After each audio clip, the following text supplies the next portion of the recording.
Welcome to episode 397 of In Touch with iOS, the show that talks about iPhone, iPad, Apple Watch, Apple TV, Vision Pro, Mac, and related technologies. I'm your host, Dave Ginsburg, and we are recording this show the day after Thanksgiving in the United States, early afternoon, so it's a little different than normal, but what is great is that means Patrice Brend'amour could join the show, and I'm so excited. How you doing, Patrice? Thanks for being here. Hi. Yeah, doing good. Been busy. I actually had Thanksgiving yesterday here in Austria. So good. There's that. Not a public holiday, but at least I had some food. Oh yeah, you joined in with us. That's awesome. Mm-hmm. I did. Good. And also here is Jill McKinley. How you doing, Jill? Oh, I'm doing great. It's Friday. It is Friday, and glad you're Friday. here as well. Jeff Gamet is here, and glad you're here. I'm happy to be here, and this is super exciting. So many awesome people to hang out with. Absolutely. I can't wait for all of you to keep me entertained. Yeah, we will. We always do. Okay. Marty Jencius is in an undisclosed location, or maybe semi-undisclosed. How you doing, Marty? I went and got my college pizza. My wife doesn't know it. It's in the refrigerator for when we get snowed in tomorrow. I'll be just noshing down on Garcia's Gut Buster. That's right. I'm doing good. At least you're prepared. You're prepared. And pleasant surprise. We didn't know if he was going to make it, but I'm glad he's here. Guy Serle. How you doing, Guy? I'm doing fine, and I have a beef to pick with Jeff. Yeah. Well,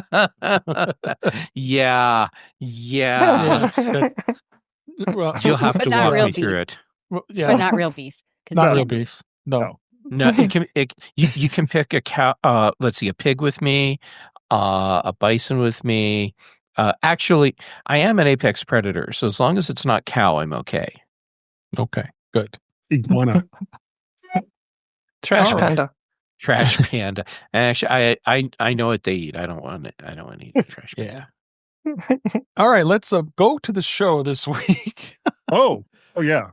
That's this thing. We got a good amount of stuff to talk about. This tends to be kind of a quiet time of the year, especially after during the holidays going on. But we'll definitely have some great conversations this week, and we'll just start off as we always do with In Touch with Vision Pro. Great to have Patrice here, so she's also a Vision Pro user. I found some interesting tidbits of things. There's an article in Ars Technica about the author did a review on the M5 review he did. It was entitled "It's Time for Apple to Make Some Tough Choices." He says he still likes the Vision Pro. I mean, and then Vision OS 26 has been working really well. And a big thing I wanted to just talk about is the dual strap. I think is really important. I think I'm glad I purchased it. I'm not sure. Did you get one, Patrice? Or are you still sticking with what you had, the M2, or did you get the M5? I don't know. No, these are, I mean, given that it's not even available in Austria, I would have needed to go to Germany, and I kind of didn't. So I'm still planning on buying the dual strap. I'm not going to buy the M5. I decided. I'm with you. Marty is going to be the alone one he did get one, but so he did some comparisons with M5 chips offering more than just speed. Just a good summary of what was going on. Content, he's saying quality over quantity. I think my reason to bring this article to the panel this week is I think it's I'm fine with the M2, and I'm already can give us some insights on that. But overall, I think this guy did say that if you already have the M2, it's probably not worth the upgrade to M5 in this person's opinion. But and another thing that was interesting, it was talked about too, is before I hit the questions here, is the app support is mostly frozen in the year 2024. I would tend to agree with that. A lot of apps aren't.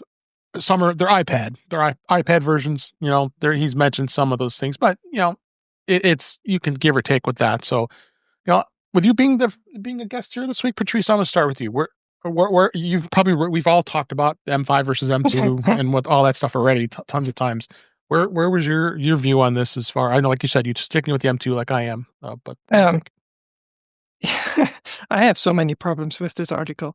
I mean, first and foremost, it depends. Like I'm hanging out on InSpace a lot, and the InSpace group. There are some people that have the M5, and some people it didn't make a big difference, and for some people it did. And it really depends on what you're doing with it. Like if you are a heavy content producer, for example, it might be worth it. Like there were some people like Tyrone, for example, some advanced use cases where like it really did make a difference to have an M5. On the app support side, it depends on how you look at it. It's like if you look at the big name players, like I don't know, the whole Meta area, Microsoft still, I mean, sorry, their apps are crap still on the Vision Pro.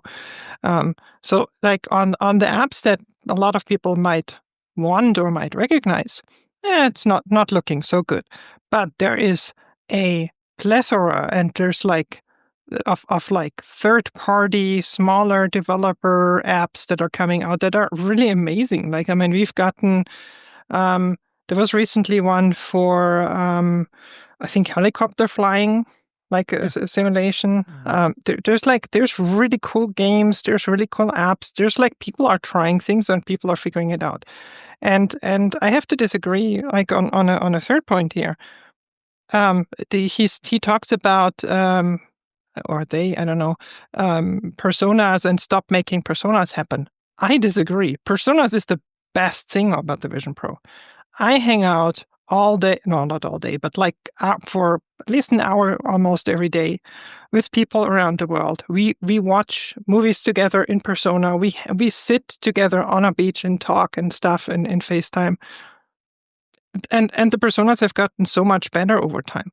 I want it to be better. I want more. This is already great, but I want more. I agree. Marty, I'm going to bring you in on this too. Is you've got the M5. You've obviously been able to do a comparison between the two. You still have your M2. Where are you at now since you've had it for a bit? I think it's better. I think it's faster. I think there's clarity differences between the two. Do you need to get one if you have an M2? No. However, I think what's going to happen is this gives opportunities for developers to do much deeper, more complex kinds of apps or programs that will run really nice on an M5 and might run into, it might feel like a 6-cylinder car with 5 cylinders running on an M2, but it's all they're given the opportunity for people to really push this device by having the new chip in it. Do you have to get one to enjoy it? No. I think my problem with this article is there's a lot of hubris in it. The guy is making assumptions about, we're hanging by a thread. And it's all going to collapse on us. Think of first devices in any sort of line. Apple TV. Apple TV in the next rendition of it from the first rendition changed dramatically and it evolved. Now it's hard to say that with MacBooks now because MacBooks have kind of hit the ceiling or come close to hitting the ceiling, and there has to be a different evolution. But we are so early with VR and AR, at least at the Mac end, that you're going to see in new devices large, whether it's a set of glasses or whether it's a Vision Pro 2, you're going to see major changes in the capacity and what it can do because there's a lot of places they could go with it that they haven't gone with yet. So this guy is just predicting failure. Go ahead. I didn't mean to. I thought you were done. Yeah, go ahead, Guy. Okay. I don't own a Vision Pro, nor do I play one on TV. But as far as content goes and applications goes, I think back to the original iPad, which was very expensive for what it was, had very little in the way of dedicated applications for it. Of course, there was plenty of content because you could, watch movies and all the rest of that was available for it. But the Vision Pro, this, and as you were saying, Marty, this is an evolving platform. And the fact that it's $3,500 is a high price to pay for a lot of people. And I'm not sitting here saying that, Apple priced it wrong and blah, blah, blah, because it doesn't matter. Apple priced it at what Apple priced it at. So it doesn't really matter what I think the price should be or what anybody else thinks the price should be. The price is what it is.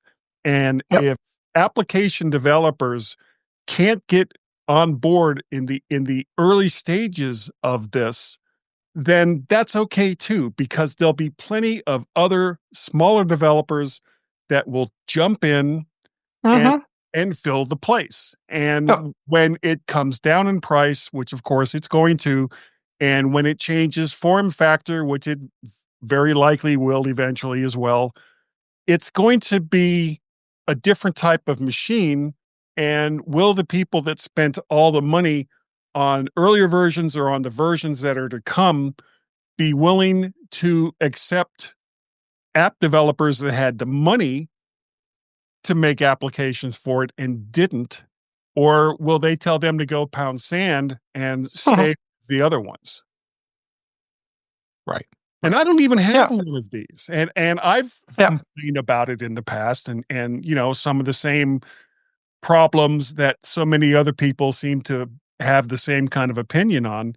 But to sit there and say, I bought one and I used it for a while and then I put it down and found I wasn't using it, then find someone else to do the damn review. Yes. Samuel Axon or whatever the hell your name is, because you're not qualified. You're not qualified to write a review on a product that you've barely used. No, sorry, I'll get off my soapbox now. No, that kind of, I was looking at the wording in this article and it just really pissed me off.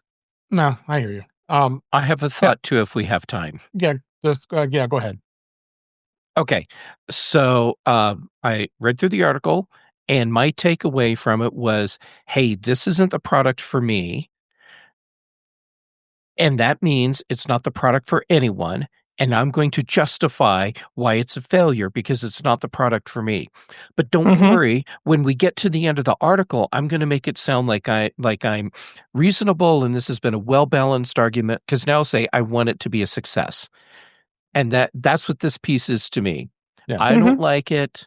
That means no one likes it and it's a failure. But don't worry, I'm being fair about everything. Right. All right. Good summary. Yeah, good summary. A good summary. It's a bad article when both Jeff and I have terrible things to say, not only about the article, but about the person who wrote it. One more thing I'm going to hit on is about movies. Movies, the content. We've all been talking about the issues with not enough immersive content, immersive videos, and we've got a good amount of it. I mean, we want more. We're got a lot. There's a good amount. I want more. I want more. There's a lot, but I want more. Yeah. So some movies are starting to release their versions on Apple TV, as well as this one, Tron Legacy, which I tried it out to see if I got a good experience.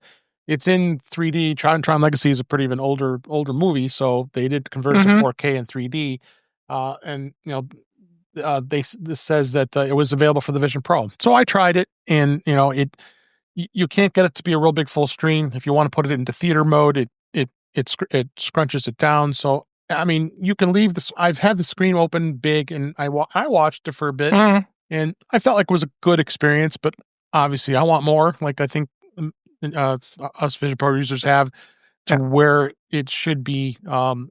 And more immersive. I know it's not going to be because that film, of course, is very old. No. But I think this was a good try. I thought this article talking about it was just going a little overboard, saying, "Oh, it's now available," to just kind of get people to read it. It's only on Disney Plus, right? This is because it's Tron. It's Disney. Yeah.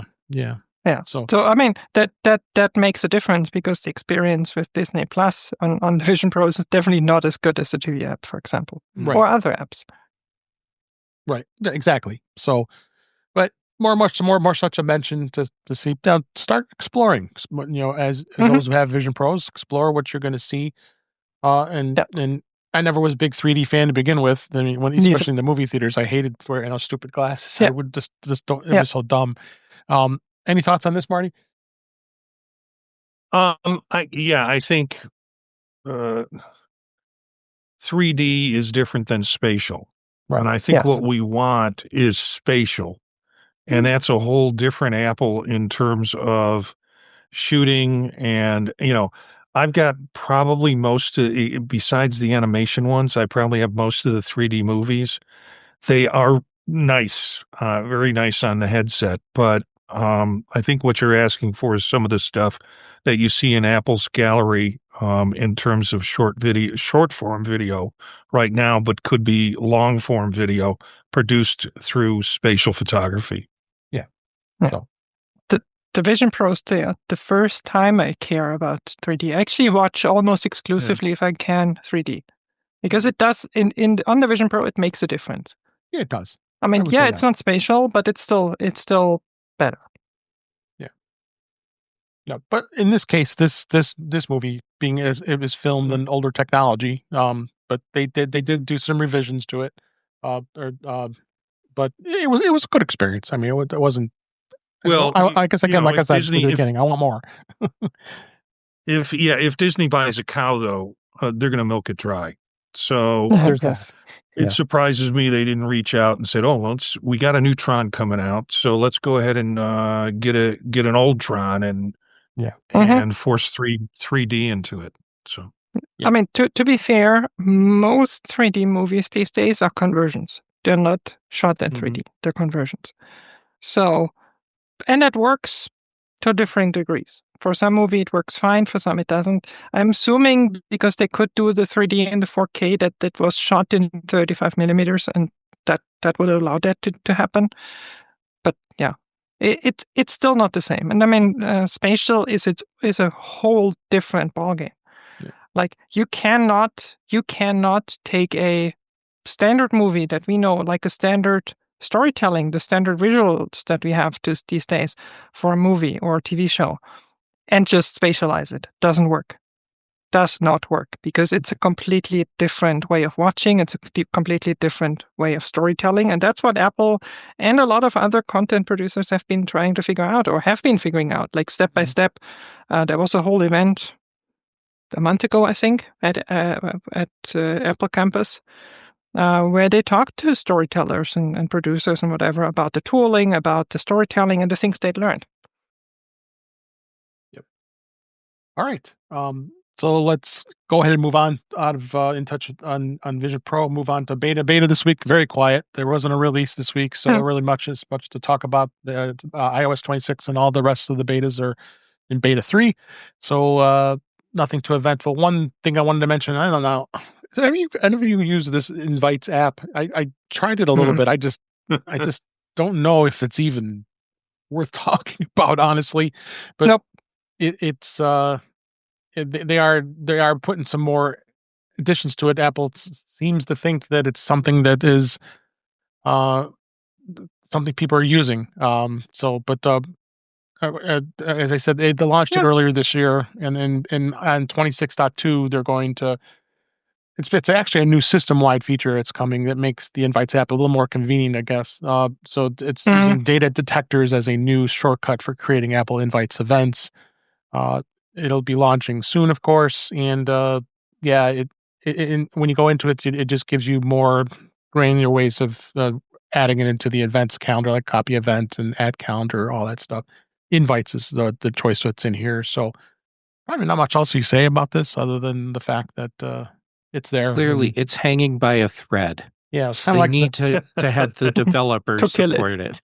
It's kind of like it's kind of like the Clips app that went away. So, I mean, but actually, the Clips app was being used by people. So I don't know. This might. I mean, we might simply not be in the target audience for that, and who knows. Yeah, right. Maybe people that actually go out and do stuff use this app. People go out and do stuff? I know. It's this crazy thing I've heard about. Haven't verified it yet. Outside? Outside, no. It's I know, it's crazy. Where do you put your monitors when you're outside? Well, so you have a travel monitor you bring with you. True. Oh, Wear a headset. Oh, there's that as well. Or get special contact lenses. So Vision Pro is Apple's way of trying to get us off our butts and outside. See, that's why it's going to be a failure. Because we're not going to get off the We're couch. not going outside. Sorry, anybody. Apple. So let's move on to Dave. You poor patient man. Just making it laugh. Anyway, let's go ahead and move on to In Touch with Mac this week. I found a couple interesting topics to discuss here. Storage has changed and evolved quite a bit over the years. And I found this article here talking about storage types. He's saying I think it no longer makes sense in 2025. You know, I can put it out to the panel here and see where we're at here. Start off as USB sticks. I probably see them being used less and less. They do find there are a place for them, especially to create bootable drives on the Windows side of things, and storage and having them convenient and easy. Because people would have really tiny ones like 32 and 16 gigabyte ones, and now you can get bigger ones up to 256, 512, one terabyte, but that gets costly. And we all have tons of them. So I know that's a place to really have. And I'll just kind of start off one by one here. What does everybody think with USB thumb sticks now? Where do you think things are going with them now? I don't use them as much as I used to in the past, but absolutely necessary tools. I'm sorry, I just stepped on who you're going to. Sorry, I'll shut my mouth. No, go ahead, Jeff. Go. Okay. USB sticks are still absolutely necessary.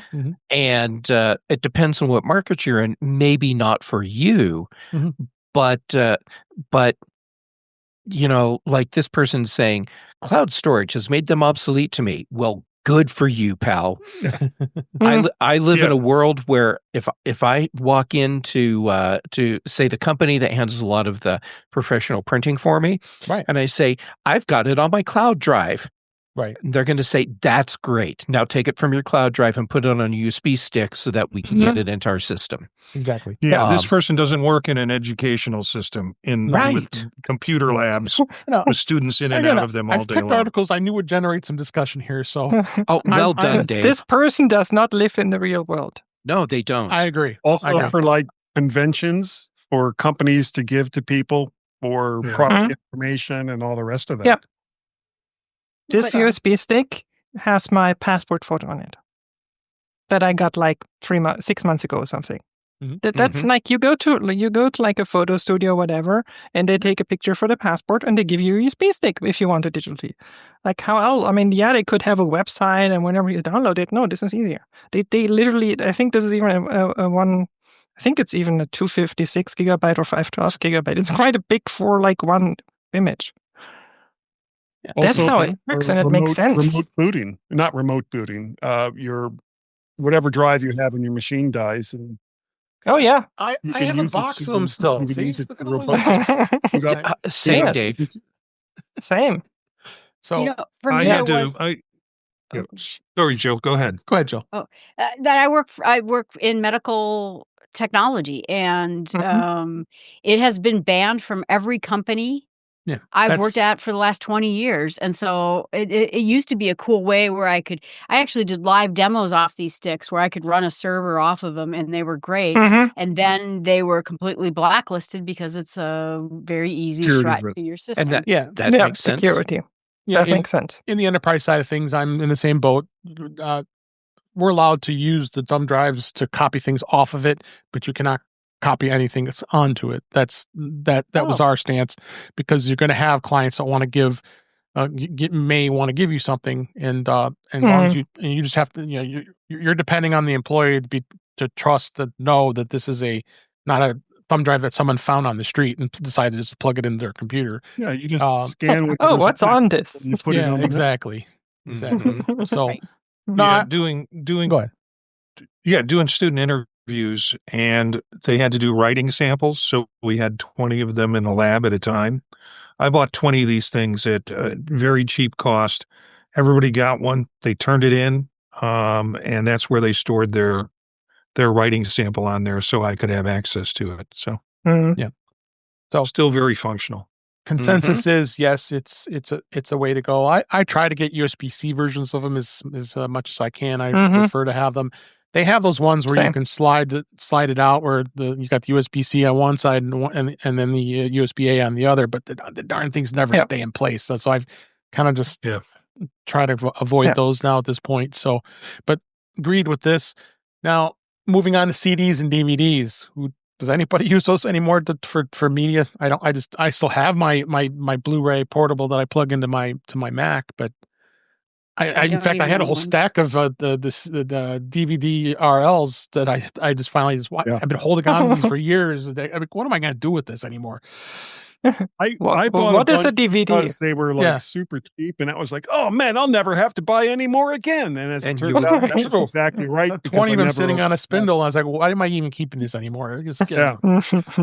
So I used to create media and make like 20 copies of it, distribute the DVD or CDs or DVDs to students, and all of my lectures were on it.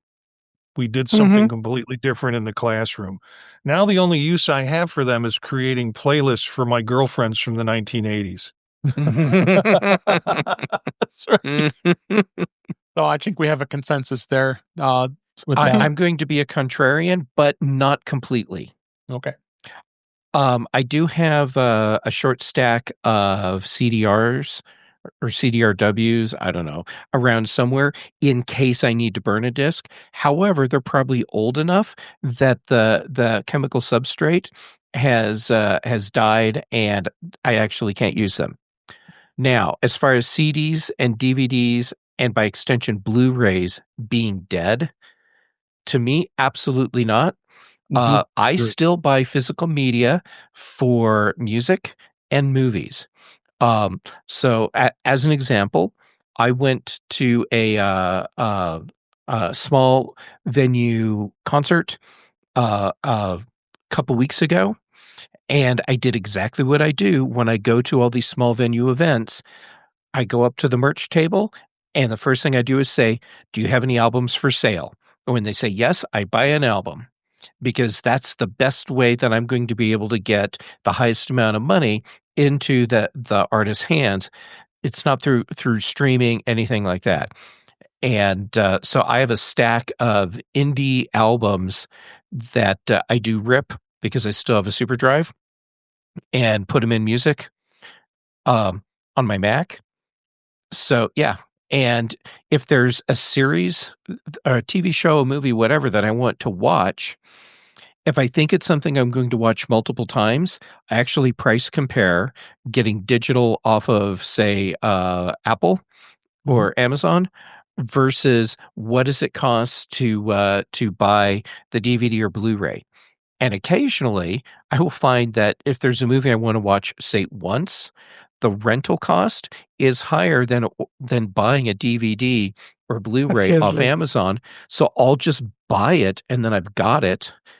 And and then the other thing is, go ahead. Nothing you just said made any sense. I'm sure. Like I was like, what are you talking about? I know. I'm not even on the same planet Physical as you. media, Blu-ray, DVDs, ripping, super drives. Like, what is all of that? I know. I'm speaking in tongues, Patrice. Anyhow, I think so. So for me, the physical media is important for entertainment. The problem with digital media is the Lord giveth and the Lord can taketh away. Mm-hmm. Yes. If you watch some movie that you really like, say on Netflix, and then the next month they no longer have the rights to show that movie, well, you can't watch it again. But if you have the physical media, and this is, my son Peter buys a lot of physical media, including record albums. But the main reason why he still buys DVDs and Blu-rays is for exactly that reason. So he has like the entire Godzilla collection because, of course, so at any given time, he and his friends can Zilla out and watch a bunch of guys in rubber suits destroying miniature cities. And you raised your son well. What's wrong with that? Yeah, I know.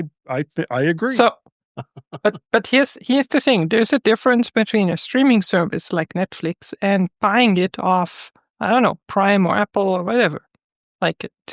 You can buy it. You can buy something on Apple services, and as long as you keep it, it's still gonna work. The problem, Patrice, is if for some reason whoever owns the copyright to that music or that movie suddenly decides, I don't want Apple to have it, then they have to take it away. No, it's still have it. You still have it. It's in your in the terms of it's in the terms of service of Apple. They might take it away, but the copy you have will still work. If you still have a copy. Yeah, you should definitely have a copy. A lot of people don't necessarily bother to download a copy of it. They just watch it and they assume that it's still going to be there 6 months to 6 years from now. And that's not always going to be the case. Yeah. I will kind of give one side of it is that I agree. I have not bought digital. In fact, I've gotten rid of every CD and every physical media I have in this house. Same. And everything I have is digital. End of story. But there have been places where if you don't have a local copy, let's say an episode becomes problematic. Mm-hmm. And they say, well, we've now pulled this episode or this show or this movie because we don't think it's proper anymore. Then you could lose it. And I used to belong to Peanut Press before there was Kindle, and Barnes & Noble bought them and obliterated 197 of my books that I had because I never thought to download them all. And I lost 197 digital books that I bought because they sold. Yeah. So. Hey, Jill, look, this is the CD I bought from the concert that I was at a couple weeks ago. Nice. They cannot obliterate this. They can't, right? No. They can try. They can try, but they'll have to take it from my cold, dead hand. Jeff, you need to take that off-site and put it in a storage capacity place where cold fireproof. Yeah, you're right. With all of the other indie albums that I have bought. Yep. How freelancing, free spirited you are to keep your physical media in your house when there's a danger of it burning up. I live on the edge, Marty. Yeah, I should send it to like an Iceland vault and like a cold vault somewhere. I mean, there's like stream it. Stamps of space in Iceland, so maybe go Norway. Mm-hmm. Oh yeah, that's true. Yeah, that's true. Norway works too. All right, let me hit a few comments here from the chat room before we move off this topic. Witherbucket's got some great comments here. Owning stuff that is in a streaming rights purgatory is very important, and you can't get streaming videos signed at a convention. Okay, true. That's true. People have pens. And he said burning was an ancient ritual sacrifice. Yes, I still participate in this ritual. Well. I think I'm the oldest person in this group. And sometimes when you guys start talking about, I'm pretty sure. When you guys start talking about change and how difficult it is, I feel much younger. What if the streaming service does this and I don't have it and it's gone and I feel then like go back to your 8-track player and just use an 8-track tape, okay? Yeah, like quad 8-track player. Yeah. To be fair, the audio quality on your 8-track was far superior to what you were getting on your cassette. A cassette, right? But I'm kind of with Marty on that. My stuff is gone 20 years now. I haven't had a physical media thing. I ripped my music on there. I ripped most of my videos on to a local drive, and they're gone. I mean, 20 years, 30 years gone. I mean, it's just not even. Yeah, that's why you need Backblaze. There you go. And I have Backblaze. So all of these albums that I rip, they go into Apple Music, but I also have them all on my Plex server. There's that, and of course all that does get backed up to Backblaze. So I thought about Plex. So Marty, I do have a digital a backup offsite for all of my physical albums. And you don't have a problem with DRM? I mean, getting through the DRM? No. Well, okay, so like for a CD, there's no DRM. For a DVD, not a problem. And I actually haven't tried to rip a Blu-ray. Yeah, I've got a bunch of stuff ripped, but it seemed to get harder and harder to do it with material that I wanted. Right. So I do still buy physical material, but it's when I cannot get it in any streaming service. There are a few movies that they are just not putting on streaming that I want. So Marty lives in a material world. He's a material girl. All right, moving on here from this topic. I'm going to hit a bunch of these other topics before we run out of time this week. AirTags have now a new feature that could even work better now for many travelers. One of the most common AirTag cases is in the tracking luggage. Apple did ship a great new feature last year that helped airlines recover lost luggage faster. There's a report that's out there talking about it's just gotten an upgrade. Apple has improved how lost AirTag location gets to airlines, starting with Delta Airlines.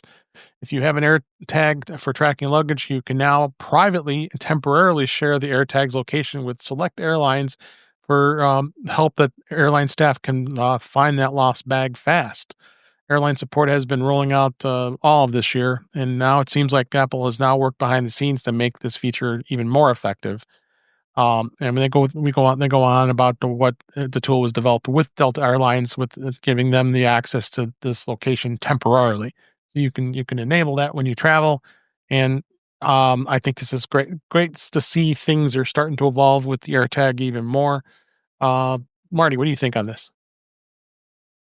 Yeah, I think that it's one of the more viable things that they're doing with AirTags. AirTags, for me, has had a slower evolution than it could possibly be, and these little things make it much more useful. And I've been able to turn on aspects of AirTags in terms of Find My that I couldn't do in the past. So I think it's very cool. Yeah, Patrice, you travel a fair amount. What do you think about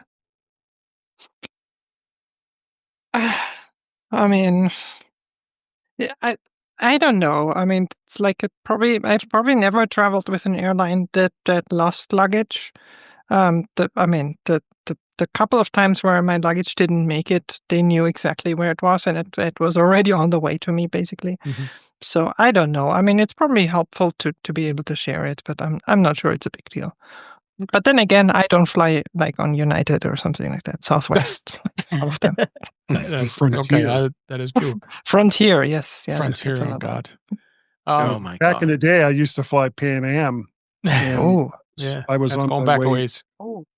Africa, as a matter of fact, and we went through Belgium, and we were so late getting there because of Pan Am that we had to spend the night in Brussels, and it's like, oh, how horrible is that?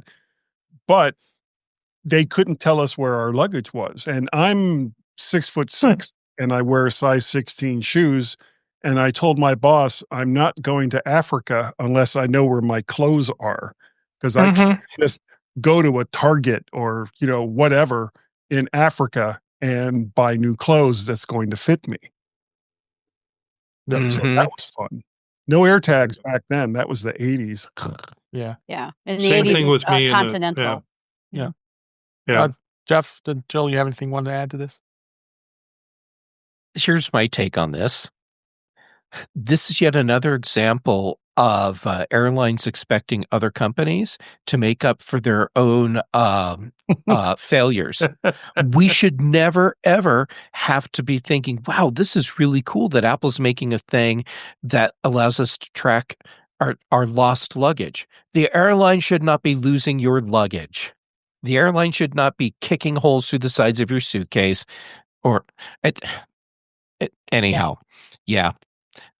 That said, thank you, Apple, for doing yet another thing to make it easier for people like me who have lost luggage in situations where it's like, we have no idea what happened to your luggage. And then maybe if you're lucky, a week later, this suitcase shows up. Both times my luggage was lost. It was lost, and I was ready to give up on it. And then, then like 3 weeks later, there's a suitcase on the front porch. Like no alert or anything. Just a suitcase beat to hell on the front porch. It's like filled with CDs. Interesting. Filled with CDs. Full of CDs. CDs. Oh, okay. I always think I have a show title. My luggage is filled with CDs. Yeah. I always give the story about when my luggage was lost and I saw it sitting outside of Denver's Gate 25. And I called them and I said, no, I literally see it sitting there. And he goes, well, we will get it on one of the next 2 flights. We'll get it on the next flight over to Sacramento. Great. And I watched the plane on my phone take off with my bag still sitting at Gate 25. And so I called him and I said, you said you're going to get it on there. It's literally, you can't see that. You can't know. We put it on there, I'm sure. And I'm like, I literally see it just sitting there at Gate 25. Please put it on the next flight or I'm going to have to go business on natural. So nope, get it on there. Yeah. Yep. And it helped because then, you wouldn't have gone and looked, and yeah. So the big takeaway for me is always travel with Patrice. Even if your luggage gets lost, it's going to show up right away. Yeah. Travel with airlines that you can trust. No, I do have AirTags on all my luggage. So it's not that I'm like, I don't need an AirTag. I'm just lucky that I've never needed it. Yeah. We'll knock on wood for you. Yes. So a couple more topics I want to hit, some news stories before we wrap up here. Pocket Casts. This is one actually my favorite app that used to aggregate podcasts. Just now added a new smart playlist feature to organize your podcasts. Both the mobile and desktop versions of Pocket Casts now introduce this feature designed to help you organize your favorite podcasts. You can manually create your own playlists by hand, or they have a smart playlist option and can apply your own rules to do the job automatically. It's available for the current versions of both on the iPhone and on the Mac, and you can do like both ways and be able to go through this. And we've got some steps here.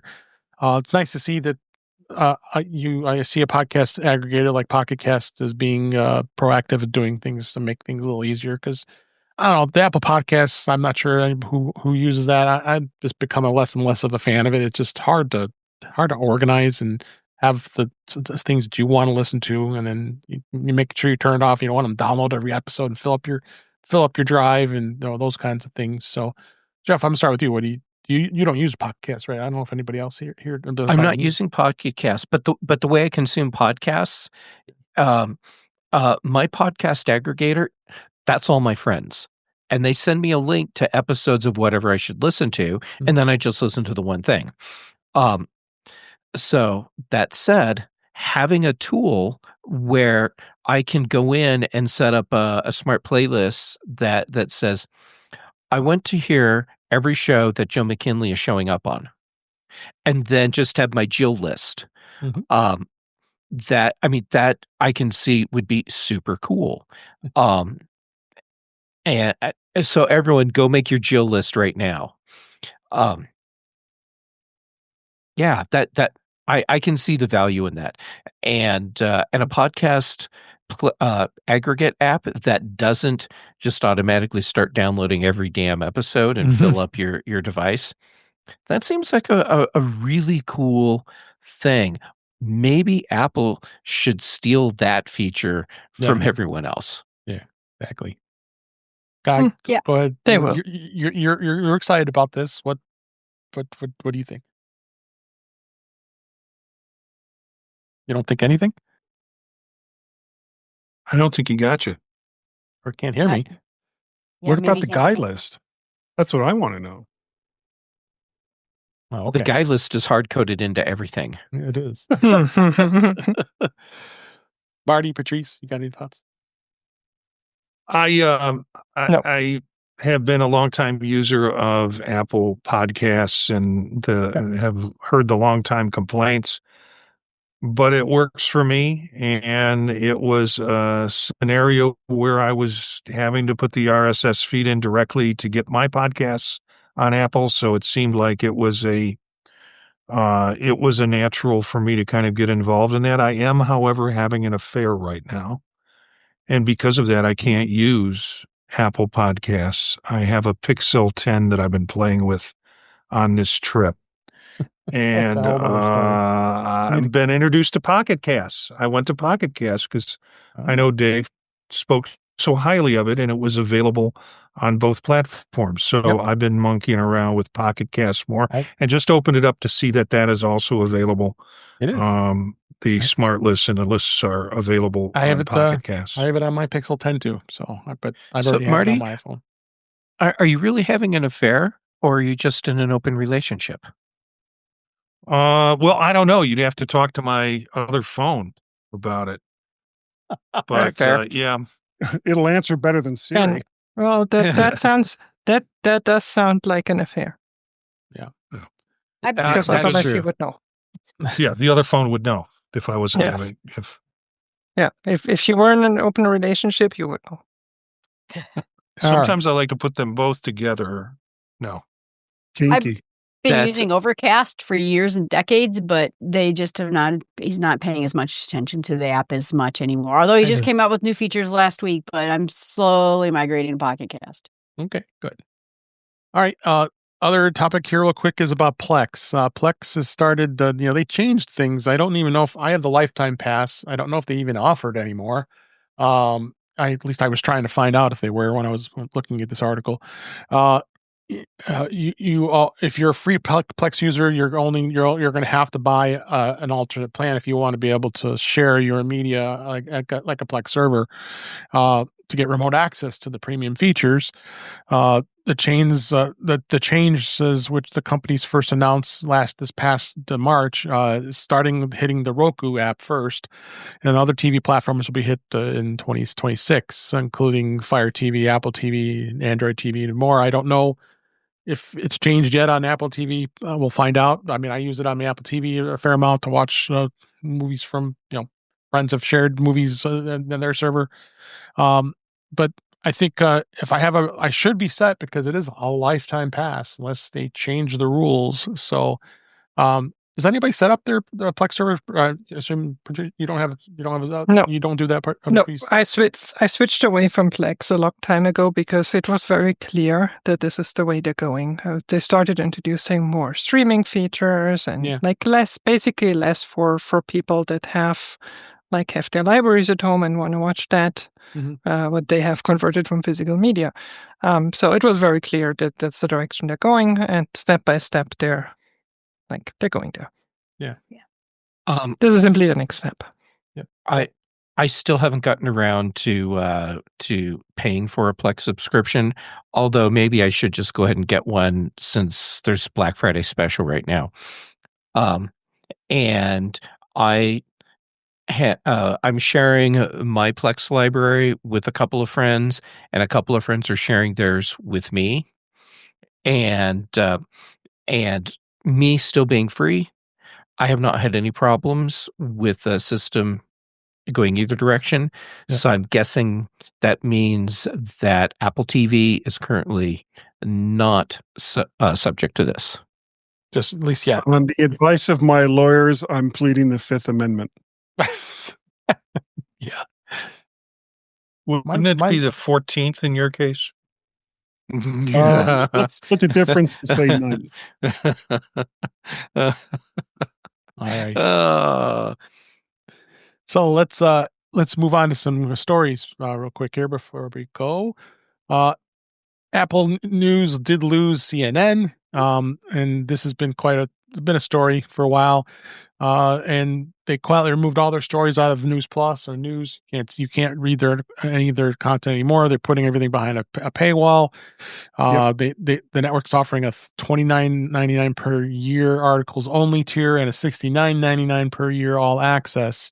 Combines written stories with its streaming service. And major news firms, including People Magazine, Condé Nast brands, are leaning into Apple News, where other media companies have been cautious about adopting the platform. This all boils down to, honestly, this article doesn't say that, but I think it's with the pending sale and merger with Warner Brothers Discovery, which is who owns CNN, to more than likely Paramount, Skydance. Why this is happening, but you're seeing some trends with this, and you're also seeing folks like Washington Post that did adopt News Plus and are offering their content as well. So, Marty, what do you think on this? I have not been a fan of CNN for a long time. Yeah. I'm not crying over this. No. And I think there are other sources for news that are much better. I was pleased with the Washington Post because I was paying for the Washington Post up to that point. I'm on and off with the Washington Post. I'm a regular New York Times subscriber. So losing CNN feels like it was losing USA Today in terms of the coverage. Yeah. USA Today. It's like it's barely read that ever. McNews. McNews, yeah. It's why they called it Chicken Noodle News back in the 90s. Yeah. Oh my God. Guy, you any thoughts on this?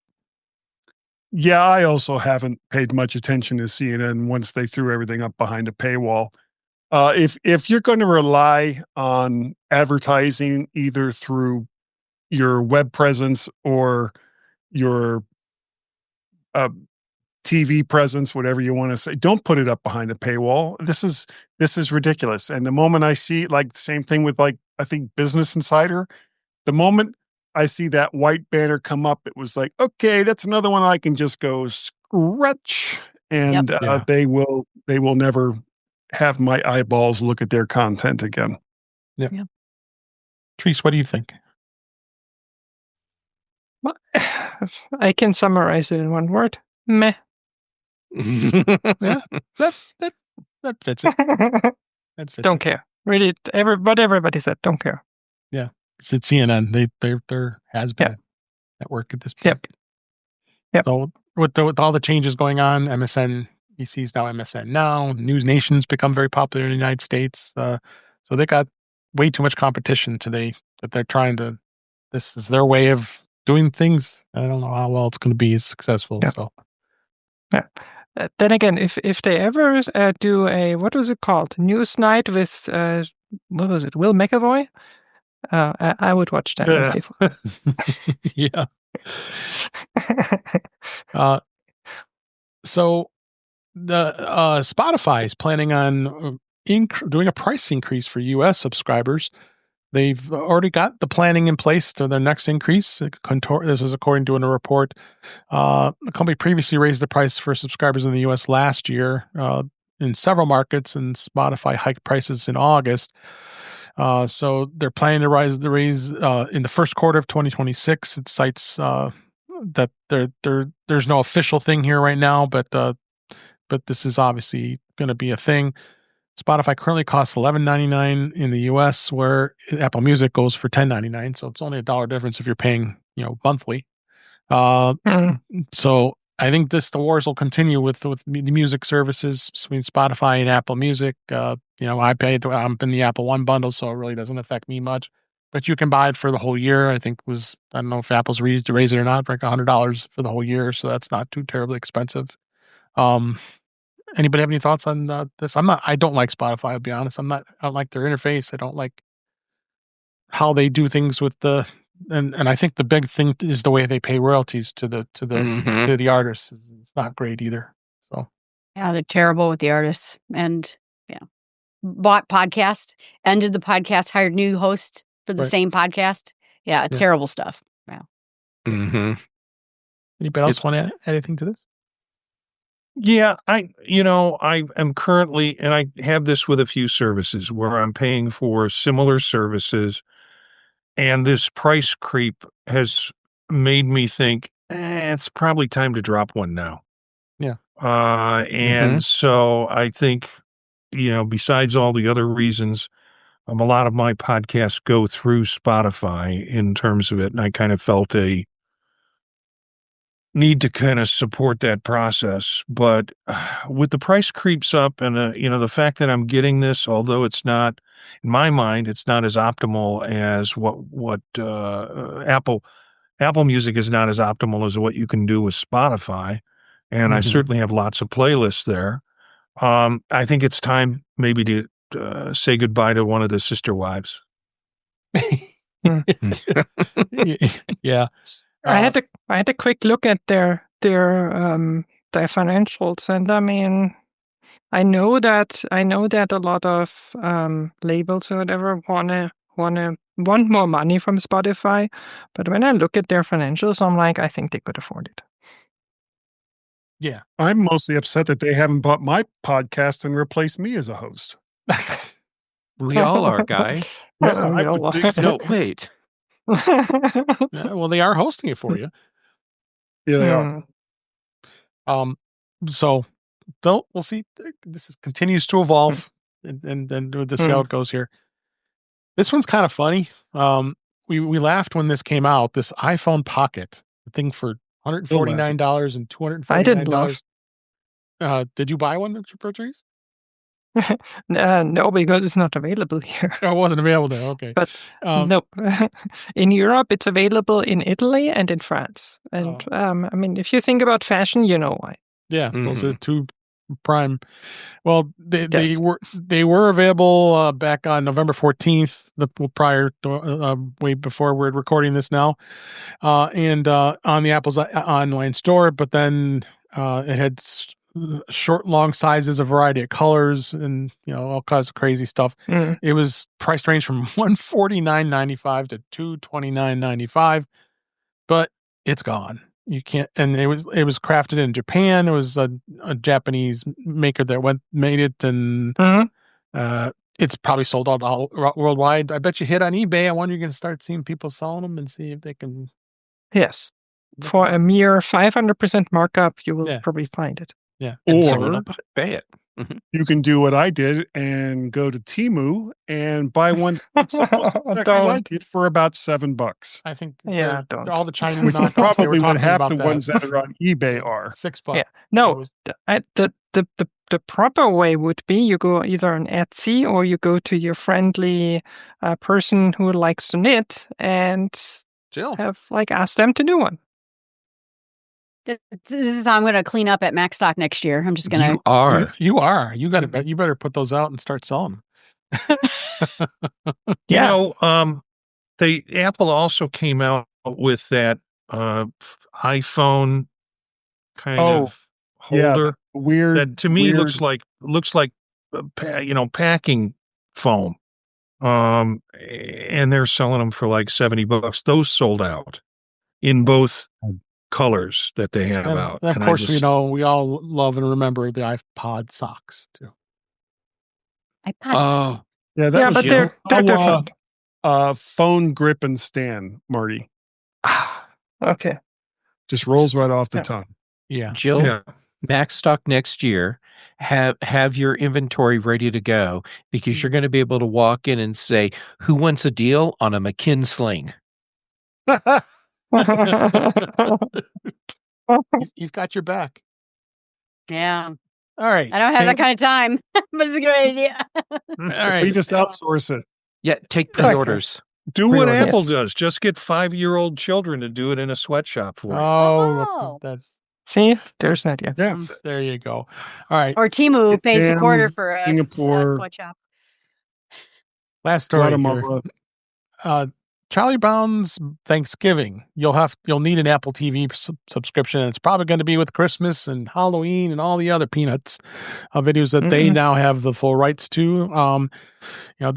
Paramount Plus also probably. No, Apple's the exclusive. It's just Apple. It's just Apple. So now they did have like a short window where you could watch it prior to Thanksgiving. So you did have free for a little bit. but now it's being more restrictive than it had been before. So, but I'm not surprised. Apple, they paid some pretty good money to have the rights for all of the Peanuts shows and specials. So, not surprised, sir. Is anybody surprised that this happened? It's been this way for years.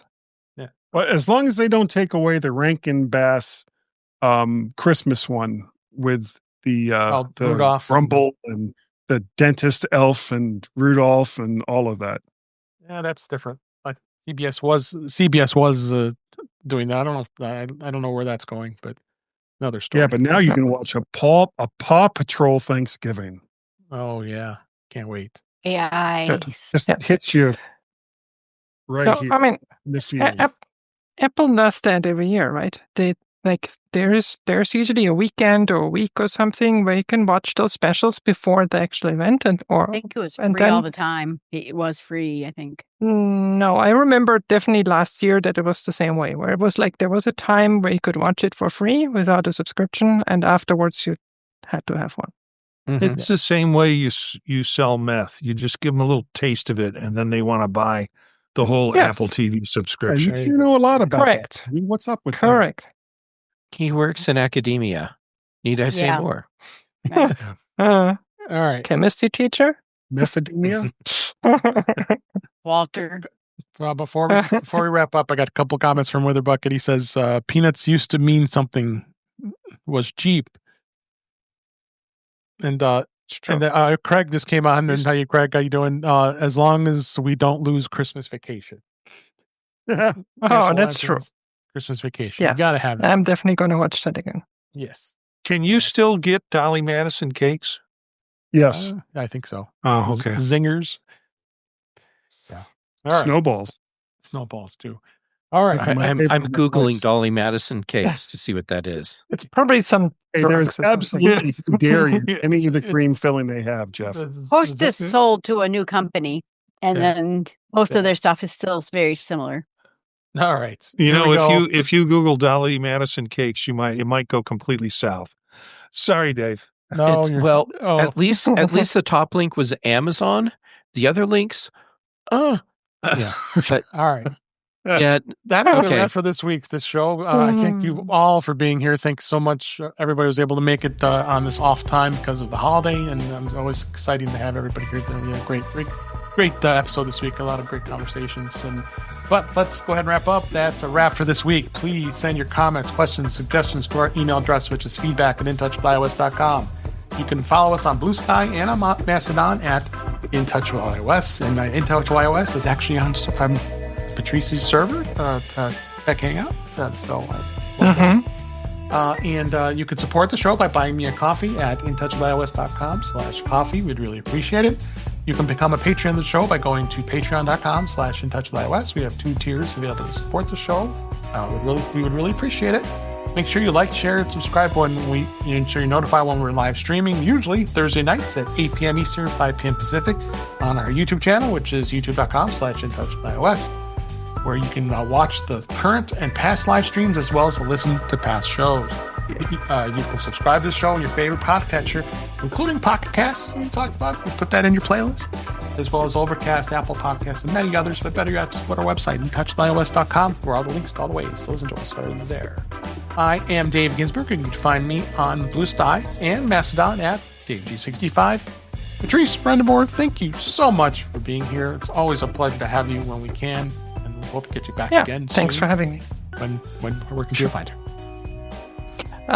British Tech Network every week with a certain Jeff Gamet and Dave and Marty, some other people.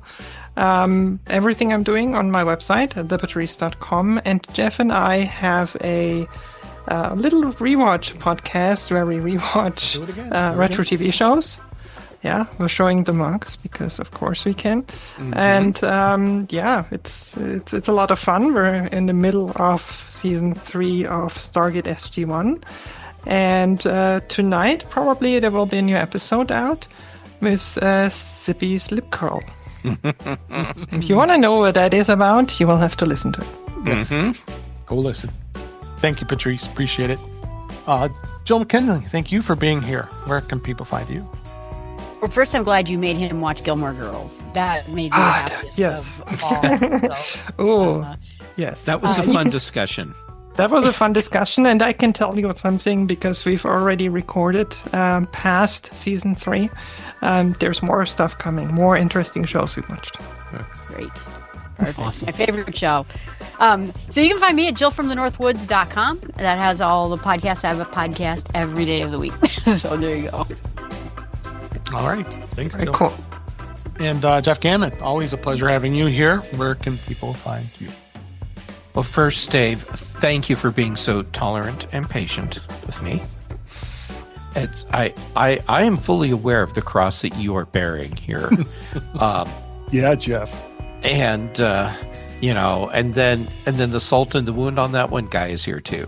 But Dave, that's on you. Anyhow, okay, so Jay Gamet on social media, active right now on Mastodon, Blue Sky, and PixelFed. We're only a couple days away from December, which means it's going to be Lego Advent Calendar time. There we go. And based on the feedback I'm getting, I will be posting those on Instagram as well, even though I haven't been active on Instagram for like a year. But they'll be there too for my Instagrammers. And then for shows, Tuesdays on Chuck Joyner's Mac Voices Live, here with you, Dave, on Thursdays for In Touch with iOS. On the British Tech Network, The Big Show and The Mac Show. Brand Chaffin and I do The Context Machine. And as Patrice pointed out, we're doing Retro Rewatch and Retro Rewatch. And I will gladly state that the superior intellect in that show is not me. Thank you, Jeff. Appreciate it. Marty Jencius, thank you for joining us. I know you were traveling. Appreciate you being here with us. Where can people find you? Yeah, it's fun to be here. I'm going to keep it simple. Folks can find me at Jencius, Jencius, either at mastodon.social or at Blue Sky. All the rest of the projects I'm involved in, some of them have already been mentioned here. You can find at thepodtalk.net. That's our website. And lots of podcasts for you to take a look at and maybe give a listen to. Excellent. Thanks for having me, Dave. Thank you. And last but certainly not least, Guy Serle. So glad you were able to make it today. Where can people find you? Thank you for having me on, Dave. I really do appreciate it. Even though you got to put up with Jeff at the same time. Right. It's a whole thing. It's a whole thing. That's a lot of therapy right there. Yeah, you can find myself and lately some co-hosts, including Dave Ginsburg, on the G-Men show G-Men podcast show thing. That's available on most of the platforms, including the aforementioned Spotify and Apple and probably so many, many others. You can talk to me because I am Vert Shark in a bunch of different places, including Twix and Skies of Blue. And I am also Mac Pettit in most of those as well. You can contact me via a Google Voice number, which I won't say here because I can't remember it off the top of my head, so I don't know why I brought it up. You're just taunting us. Yeah, yes. Yeah. Just listen to the G-Men show, and you will get it. You will get it all. I also have Guy's Daily Drive, which is more of an archive thing going on right now. I'm still in 2018 as far as those past ones go, and I'm still at just one show for the oh God, I can't. What the hell was the name of it? See, that's bad when you can't remember the name of your own show. That is really, really bad. Guy's Daily Drive? No, it wasn't Guy's Daily Drive. We'll put it in the show notes. It's got AI in it, and I can't remember the name of it off the top of my head. But that's okay because I only have one episode out. Right. And that's about it. Thank you. Thank you, Guy. Oh, Guy, it's the one where you're putting out all the stuff with the stories you're creating. Yeah. Right? Yeah. But I've only got one out. I've got others recorded, and I have to go and get some images made for them Carl Madden, who was on the last G show, was giving me hell because he and I completely rewrote the Maltese Cube, which is a story I wrote about, I can't remember how many years ago it was, but we rewrote it as a podcast. And it's hard to find people that have pretty good quality audio equipment and are willing to sit down and record for however long it takes to record those bits. Yeah. So someday the Maltese Cube will be put out as a podcast. All right. So we'll look forward to it. You can find the book though over on Amazon. I just remembered that. There you go.